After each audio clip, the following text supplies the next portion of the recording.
கதிர் சொல்லுப்பா, எங்க போன? அது ஒண்ணு இல்லம்மா, உர கடையில உரம் சொல்லி வச்சிருந்தேன், வந்துருச்சே எடுத்துக்கிறீங்களான்னு கேட்டாங்க. சரி கையோட எடுத்துட்டு வந்தா வேலை முடிஞ்சிரும்ல, அதான் கிளம்பி போனேன். அப்பாடா, கேள்விக்கு பையன் பாஸ் ஆயிட்டான். நாங்க எல்லாரும் ஹால்ல தானே உட்கார்ந்துட்டு இருந்தோம், எங்களை தாண்டி நீ போகலையே. ஏ லூசு, நான் போன் பேசிக்கிட்டே இருந்தேன். சரி வீட்டுக்குள்ளே இருந்தா சிக்னல் கட் ஆயிடும், அதான் அப்படியே பின்வாசல் வழியா போய் அப்படியே போயிட்டேன். நீ பைக் ஸ்டார்ட் பண்ண சத்தம் கூட கேட்கலையே.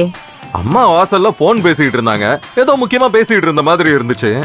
நான் போறது தெரிஞ்சா போன் பேசிக்கிட்டு இருக்கிறத நிப்பாட்டிட்டு எங்க போற ஏன் போறேன்னு கேட்பாங்க. ஏன் தொந்தரவு பண்ணணும்னு தான் அப்படியே வண்டியை தள்ளிட்டு போய் வெளியில போய் அப்படியே ஸ்டார்ட் பண்ணிட்டு போயிட்டேன். ஒருத்தன் நாகரிகமா இருந்தா உங்களுக்கு பிடிக்காத? சூப்பர்ரா மகனே.